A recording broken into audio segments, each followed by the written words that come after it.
Hi, everybody. Welcome to the 2020-2021 school year. I'm Kelly Ryder, the founder of English Learner Portal. If you are new to our blog and mailing list, I wanted to wait a little bit to jump into the school year because there is so much going on. I know everyone has a lot on their plates and is feeling overwhelmed.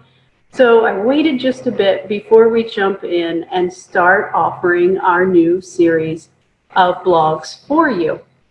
We're going to start a series this week. Today I'll just do an overview of where we're going and some basic outlines, and then each time we produce a new vlog, we'll give more detail in each of these pieces.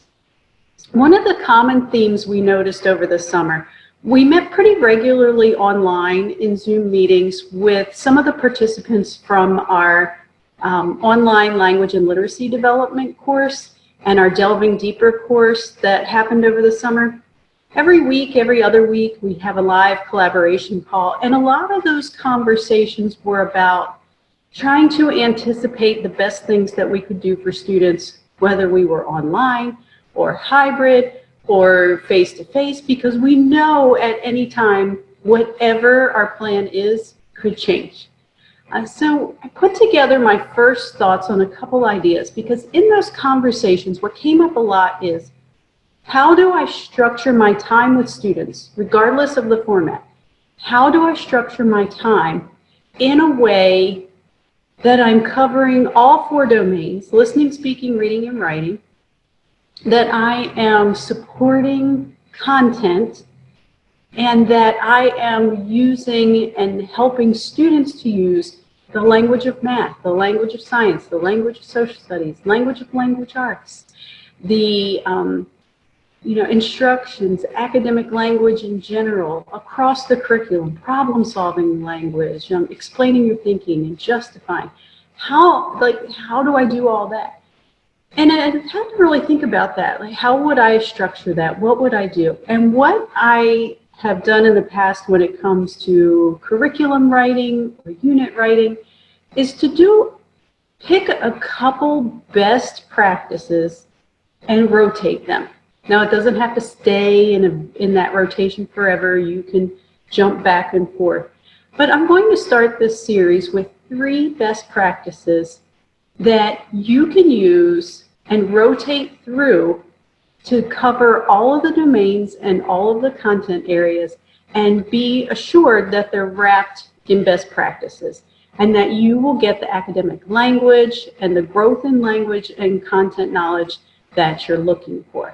So today I'm just going to give you an overview of where we're going with it. You can download this document with the overview and start thinking about it. And then each new blog from here will dive a little deeper into each of those parts. So let's take a look. I called this document the Long Range Planning for ELD Instruction, right? English Language Development Instruction. If I am coming up with a well-rounded English language development program, I need to cover those domains and content areas, as I mentioned before, and be as supportive as possible. The good thing about what we're going to talk about is that you can also share these ideas with the content teachers. If you are a content teacher, don't think this is just for the English language development part of the day, the ESL part of the day, CLD part of the day. Every teacher is the academic language teacher, so this is for you too. Here would be my top 3 kinds of lesson sequences and strategies to put into the rotation. Now, you know I love lesson sequences if you've been around a while, and you'll see why. So for these 3 lesson sequences, everything always starts with a messy objective. If you have not seen the vlog on messy objectives, follow the link in the email and you can go back and get a refresher on that or see it for the first time. The power of the messy objective focuses students from the beginning. What are we going to do? What do I expect you to produce by the end of this? What language are we going to use? What content are we going to focus on? It's a great way to generate the background knowledge and the vocabulary. It really becomes part of your word bank moving forward. So Go back and check out Mess the Objective. We won't go back into that right now. So our 3 top lesson sequences that I think we need to keep in our rotation. Collaborative literacy. We've done some vlogs around collaborative literacy in the past. We're going to go back through it over the next couple weeks. This is where we're going to start and get the biggest bang for our buck. Go into more detail. So the collaborative literacy approach goes through a sequence of steps. Now on this document, I have day 1, day 2, day 3. That's really not as important as the sequence. How many days it takes you to get through the sequence will depend on how much time you have with students, how many days you can dedicate to this. One of the thoughts that came up when we were discussing this in our live collaboration sessions is that if you pick, let's say you pick a science topic because the students are working on that in the content classroom, or you are the content teacher and you pick the science topic that you're working on to develop language and literacy, and at some point you have to move on. So the timing may be dependent on when the curriculum asks you to shift.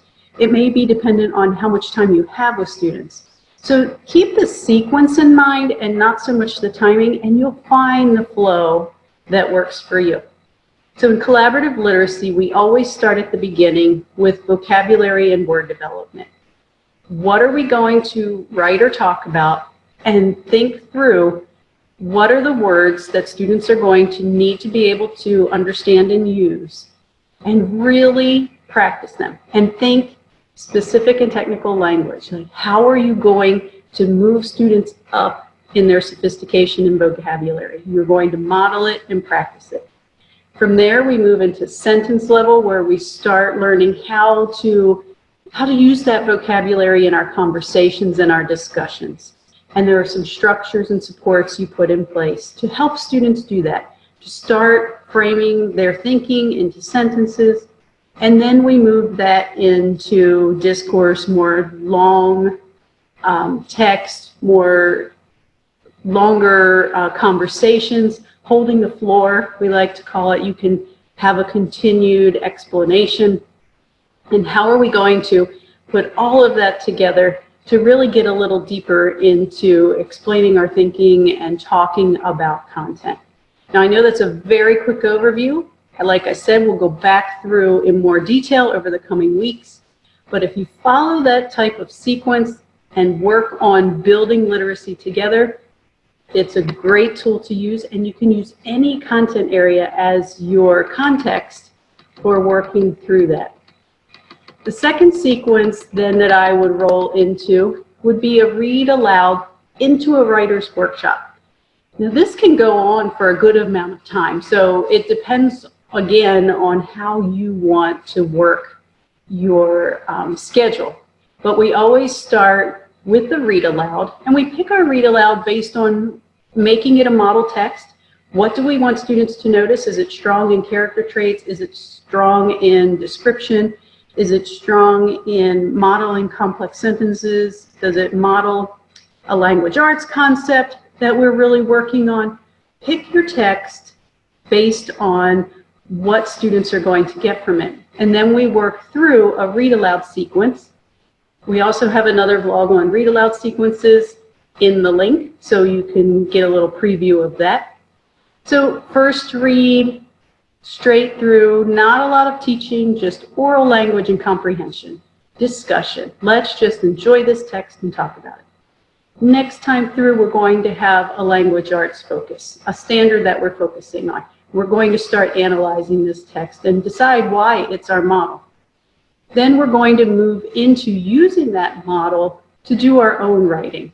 And we're going to, again, go through that word, that vocabulary level, turning that vocabulary into sentences using our model as the model, and then turning that into paragraphs or a story or a narrative or an essay, whatever it is our goal is. And all of it is based around that model from the read aloud. So again, we'll be going into more detail down the road, but that's a great sequence of steps to go through as well. Again, it could be have a science base, a social studies base, it could be a math-based story.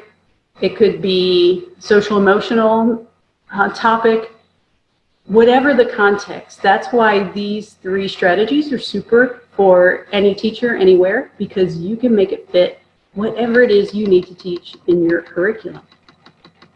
Our last one is new. I haven't shared this very much. I haven't shared it in the blog yet. I have shared in a couple workshops, and it went really well, so I wanted to add it into our blog rotation. Paired conversation protocol. Now, if you can't wait till we get to it, you can look up Jeff Zwiers, Z-W-I-E-R-S, and Paired Conversation Protocol. And on his website, this is where the protocol comes from. You can read through about what this is.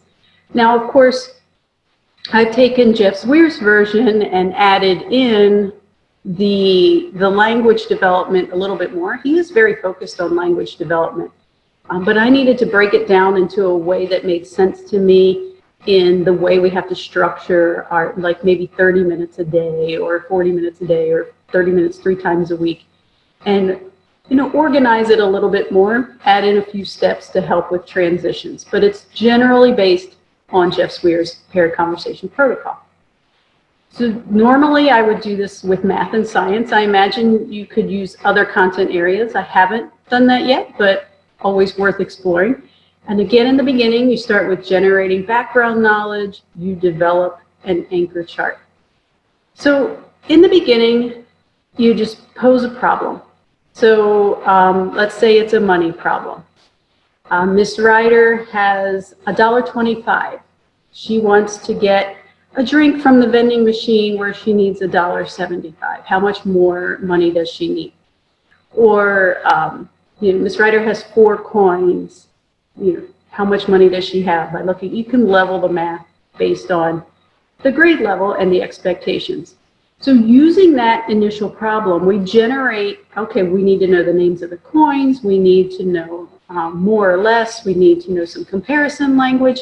And our first day is just looking at that problem and developing our word bank around everything we're going to need to know to talk about this problem. Then we will move into what are some sentences I should hear when you're talking about this. I think Miss Ryder needs, she will want blank more. She should find blank quarters and blank nickels. Whatever it is, start building some sentences that may be used as you move forward. And then you pair students, small group partners, and they start talking about that problem. What do they notice? What do they need to know? Do they have any questions? What is it asking for? We're not solving yet. No pencils, just talking. Clarify the problem. Do some estimating. What do they think? Do they have some ideas of what it might be? And then talk about why they think that. Like, I think this problem is asking us to subtract. Still no pencils. So as the math person, as the math content teacher, you would really be working on the mathematical reasoning and the thinking. And as the language development teacher, you're not necessarily teaching the math. You're teaching them how to talk about math, how to express their thinking, and the language they need to do that. See how that's language and not necessarily math. You could do the same around some problem-solving situation in science. Or social studies with scenarios, and you have to make a value judgment or justify what your next step would be. Then we move into going back, reviewing that vocabulary, reviewing the sentence structures we could use to solve and express our thinking. And then we actually do individually go through the solving part. So if students are struggling with math, that might be when you pulled a small group. You might stay in partners for this if they need support. It might be individual if students are, if you're checking to see who can handle this, who has it, who doesn't, more formative. Then students compare their work and they evaluate each partner's solution or each partner's method. And they talk about which one they think was best and why. And they come up with reasons to justify why they selected the best method. And then in the end, students go back and they write their own problems, they pose similar problems, and you can do some sharing and switching and comparing. Again, we'll go into more detail down the road, but if you follow these 3 types of lesson sequences, you will definitely have created a 3 to 6 week rotation of lessons that is literacy focused, that is vocabulary development, that focuses on sentence structures, that gets students talking and engaged in discourse in a variety of contexts, which can only help them in the end. So I hope you will stay tuned with us over the weeks to come as we go deeper into each of these strategies and give you specific examples and templates as we go. So again, download this document to start thinking about it and maybe trying out a few of the ideas, and then we'll get into more detail later. Have a great day.